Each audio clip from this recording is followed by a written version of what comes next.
Kecewa. Di gedung perkantoran Maxkal yang menjulang tinggi, di ruang presdir, Milan duduk di kursi kebesarannya menatap penuh amarah.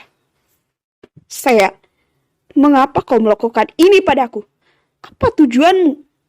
Geram pemuda ini mengepalkan tangannya erat. Apa agar aku menikah dengan sahabatmu itu?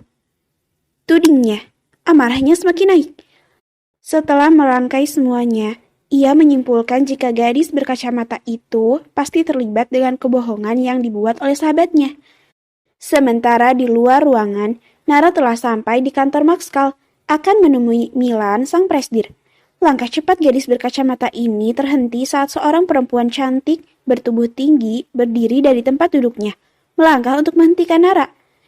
Maaf Nona, Anda tidak boleh masuk.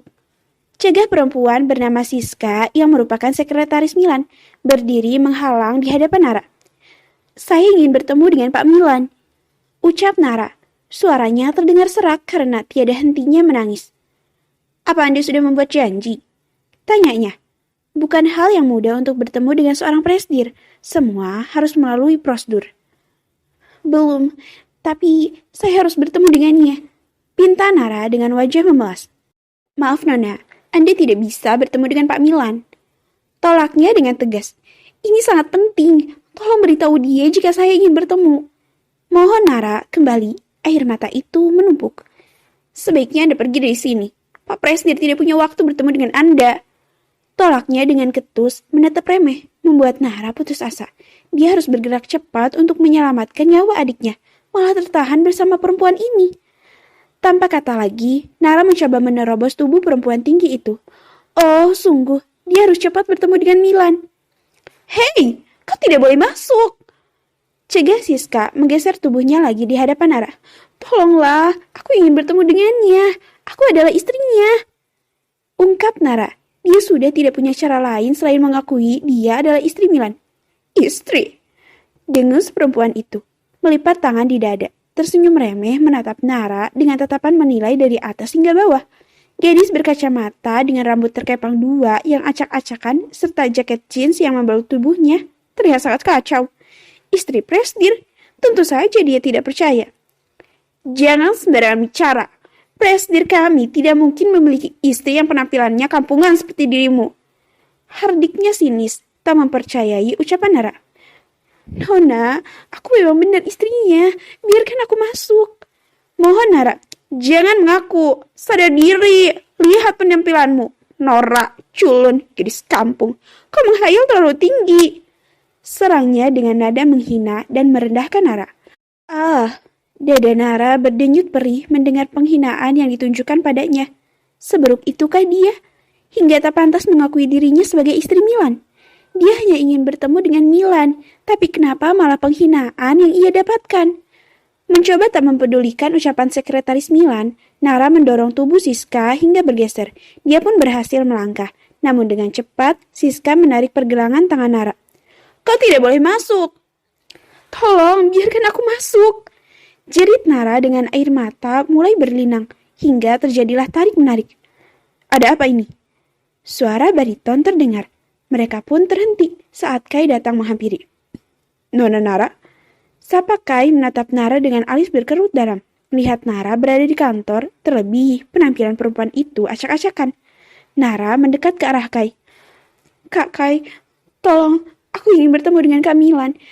Ada hal penting yang ingin aku sampaikan. Mohon Nara dengan suara bergetar. Melihat Nara datang ke kantor, tentu pasti ada sesuatu yang penting.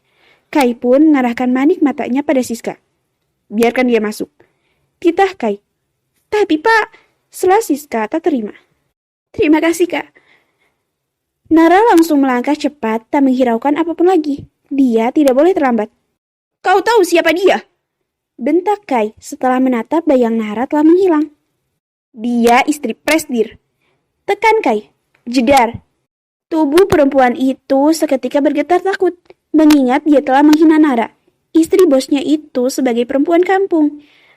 Maaf Pak, maafkan saya tidak tahu. Ucapnya lirih dengan kepala tertunduk. Sebaiknya kau tulis surat pengunduran dirimu, karena Pak Milan pasti tidak akan memperkerjakan lagi orang yang tidak menghormati istrinya. Jelas Sky dengan seringai di wajah, berlalu pergi meninggalkan perempuan itu. Tubuh sekretaris itu seketika limbung. Karirnya telah tamat. Menarik nafas panjang serta mengusap air mata di pipi, Nara pun melangkah masuk ke dalam ruangan Milan. Menatap pemuda itu duduk di kursi kerjanya, mengamati bukti-bukti yang diberikan oleh Mark. Kak Milan, sapa Nara berdiri di tengah ruangan. Milan mengangkat pandangan. Gurat wajahnya berubah menjadi dingin melihat Nara berada di hadapannya. Amarah itu semakin naik. Untuk apa kau kemari? Hardiknya dengan tatapan tajam. Nara tertegun melihat perubahan sikap Milan padanya. Bukan menyambutnya dengan ramah, malah seakan ingin menerkamnya. Milan bangun dari duduknya, melangkah mendekat ke arah Nara, melayangkan tatapan sinis. Kak Milan, apa kau ingin mengetahui kabar sahabatmu itu? Setelah Milan lebih dulu membuat ucapan Nara kembali tertelan. Pemuda ini melipat tangan di dada, melayangkan tatapan menyelidik. Kau dan saya bersahabat lama. Kalian pasti tidak punya rahasia yang ditutupi.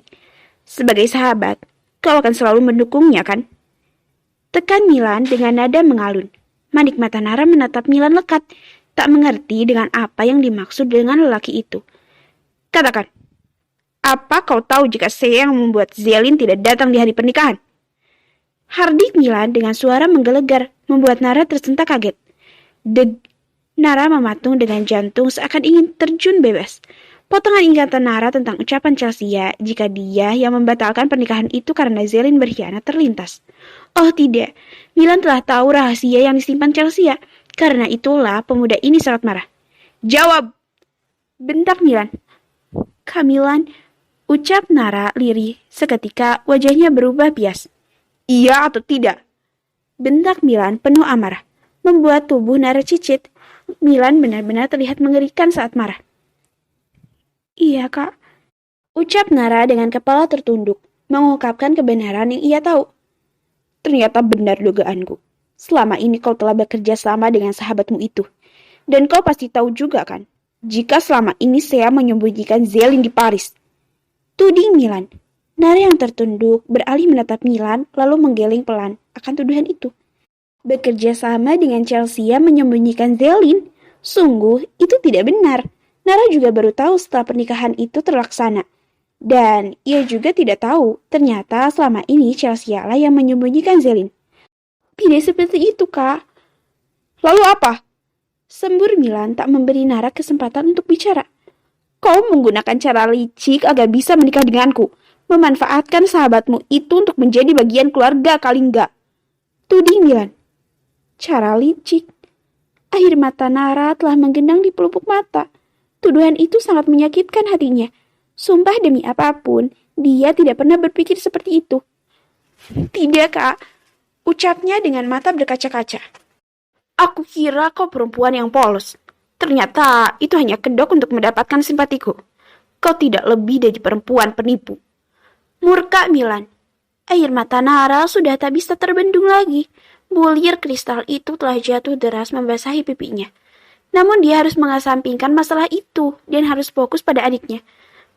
Kamilan, aku bisa jelaskan itu semua. Tapi tolong bantu aku dulu. Mohon Nara. Nara tidak punya waktu untuk membahas semua masalah hilangnya Zelin. Yang terpenting saat ini adalah hidup adiknya. Membantumu? Pekiknya sinis. Tatapan Milan semakin tajam seakan menghunus tubuh Nara. Milan tersenyum miring.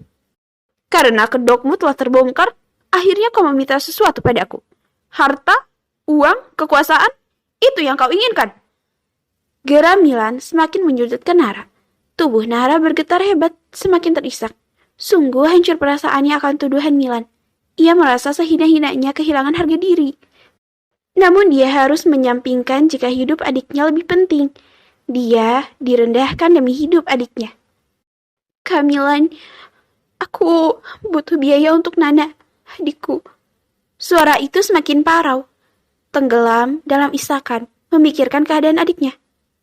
Akhirnya, kau katakan juga kau ingin uang. Tekan Milan, mendengus, tersenyum remeh.